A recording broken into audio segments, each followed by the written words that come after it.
Teka muna, kasama na natin si Secretary Henry Aguda ng Department of Information and Communication Technology. Sec, magandang umaga po sa inyo. Good morning, Kong Angel. Sec, magandang umaga, boss. Opo, nung Friday, inulan tayo ng, ano tawag dito? Mga scammer, ano ha? Yung isang kaibigan ko, actually, kausap ko kahapon si Dr. Tesoro, ano, in-interview ko rin on air. Kachat ko yung walang hiyang yung nanghack sa kanyang linya kasi nangungutang ba naman sa akin gamit ang pangalan ni Dr. Tesoro? Nangungutang sa akin ng 13,000. Sabi ko, imposibleng mangutang to. So, binerify ko muna.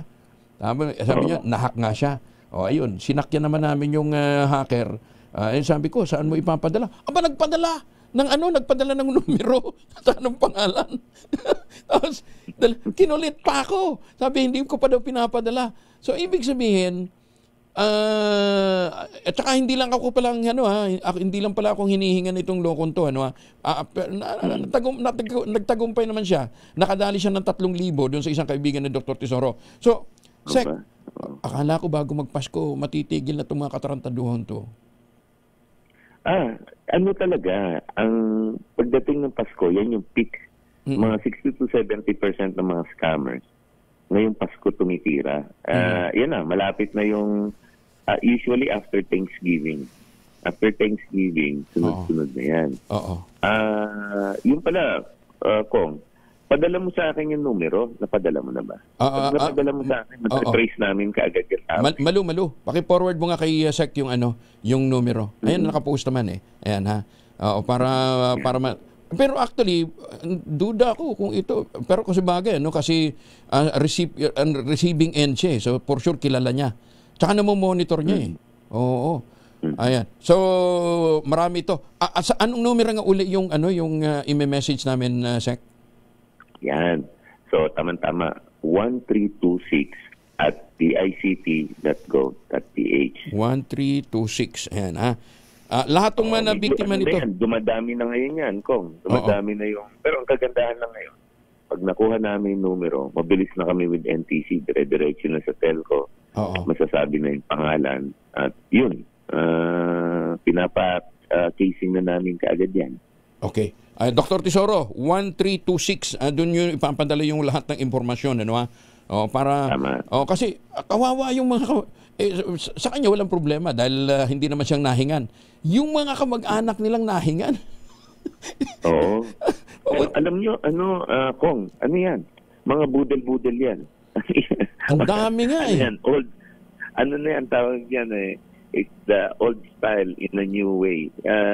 Di ba may kakatok sa bahay, sasabihin, kami po'y taga isang delivery service, pwede po ba kukunin daw po namin yung mga TV, yung mga may mga nangyayari pong ganun. Tapos bigla na lang po niya, akala nila delivery service na kinukuha na yung mga kasangkapan.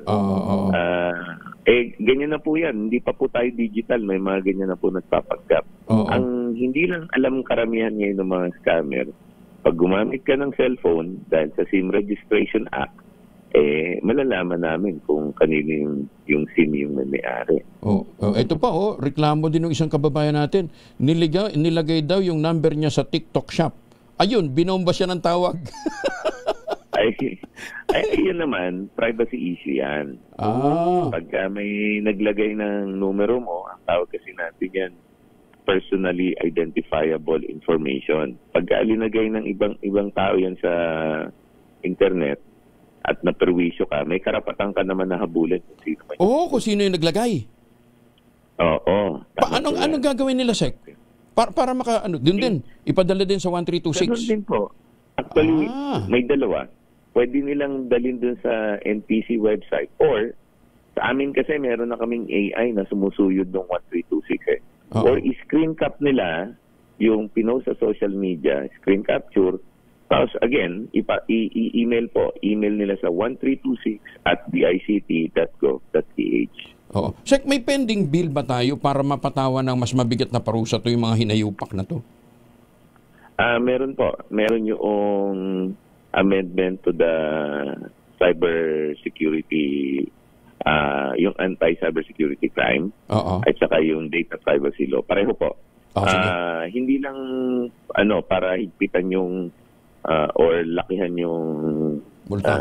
penalties. Oo. Meron din kaming amendments na pinopropose na kami sa DICT at NTC dapat mas matindi yung regulatory powers namin sa social media platform. Kasi ngayon ang nangyayari. Pag pinost mo sa social media, kailangan kami makipag-ugnayan ngayon doon sa Telco. social media platform. Tapos Sa maghihintay platform. pa kami ng 24 hours. Sige, Sek. So ngayon gusto namin mas mabilis. Mas mabilis dapat. Oo, Sek, pakitext sa amin yung sasama kami doon sa lobby. 'Di ba? Para maipasa agad dito yung ng mismo. Oo, para bilisan din ng ating mga mambabatas yung pagpapatibay niyan. Kasi perwisyo na talaga eh. As in perwisyo na. Teka muna, yung sabi niyo migration natin to pag-aalis na yun ng G2 at saka ng G3, kumusta na po yun, Sek? Maayos naman. Yung 3G, awa ng Diyos, ubos na. Pag umikot kayo ngayon sa Metro Manila, dapat ang signal na makikita nyo, LTE. 4G, 5G. Yung tatlo lang na yun. Yung 2G naman, pinasimulan natin sa malls at saka sa mga restaurant, mga establishments. At sabi ng isang telco na lang ang medyo marami-rami. Pero nangangako sila before end of the year, mag-uubos na. Ang kagandahan ng Kong, nung in-announce natin yan, nung una kayong gagamit ng 2G, 3G, bumagsak talaga yung incident ng IMSI catcher. Okay. Actually, pinabantay namin, wala na halos bumibili ng mga IMSI catcher doon sa mga social media platform. Kasi nabibili yan. Yung mga components. Ngayon wala na. Alam nila na patay na yung negosyo na yan. Wala na yan. Pero meron pa rin, may mga 2G pa rin na POS. Yung iba. Meron, pero malapit ng pawala yan. Kasi nakipag-ugnayan kami sa fintech at sa mga bangko. Alam niyo po, yung mga POS, in fairness to the telco, yung mga POS po kasi ang dapat mag-phase out niyan, yung mga bangko at saka mga fintechs din, at saka payment platform. Sila naman, nakikiko-operate na rin naman sila. So, iba na yung laban. Kita mo yan, tumatawag na yan. Medyo hindi IMSI catcher yan. Low-tech na ito Naghahanap na sila ng... Nag-budel-budel na yung ginagawa nila ngayon. Low-tech. Mas madaling habulin tong mga walay nito. Anyway, teka muna, Sek. Madali yan kasi SIM registration lang yan. Nadagdagan ba pondo nyo for 2026? Kailangan nyo nadagdag na pondo. Oo. Hindi pa naman tapos yung budget. So yung net namin, siguro mga 18B. Yun yung net namin. Mas malaki na yan kaysa... Hindi, halos pareho yan nung last year. Nung dumaan kami sa house, nagdagdag sila. Ayoko na sabihin muna kung ano yung eksaktong numero, no? Baka mabawasan. Tapos ngayon, sa Senate plenary namin, nagsabit na lang kami ng additional. Okay. Usually sa BICAM. Sa BICAM mapapine na yan. Okay. Ang kagandahan naman namin ngayon, pagka nadagdagan, thank you. Pag hindi naman, ay may mga pagtitipid kaming ginawa this year na pwede namin gamitin for next year. Pero ang importante dito, both houses, alam na nagkakasundo sila na kailangan talagang dagdagan nyo ng pondo para mas malabanan natin itong ganitong klase ho ng mga kalokohan. Ay, nako, cybersecurity. Isa yan sa sinasabi nila sa amin. Nung nakita nila yung budget namin sa cybersecurity, sabi nila, ang liit naman, ang konti, ang dami namin hihingin sa iyo na suporta. Nasa sa inyo na po yun. Dapat lang. Teka muna, yun daw pong, may mga prepaid SIM pa bang hindi na-rehistro? Di ba dapat wala na-rehistro, nakaka-rehistro na lahat, di ba? Dapat. Hindi pwede yan. Ang telco, kapag naglabas sila ng SIM, dapat register yan. Kasama yan sa SIM registration app. Pag may SIM po na hindi registered, kolorum yan, hindi po pwede yan. Yung telco naman, nagre-report po sa NTC every month.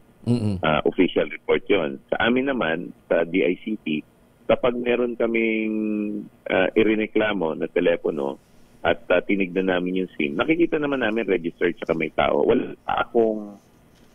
kung may alam po ang publiko ng SIM na hindi pa nare-register, as usual, ibalita niyo po sa 1326. 1326. Ipopol namin yung telco na siguro nakaligtaan yan. Pero sa experience ko po, lahat po ng irereklamo sa amin, yun ang kagandahan ng SIM registration. May tao na nasa likod ng SIM na yun.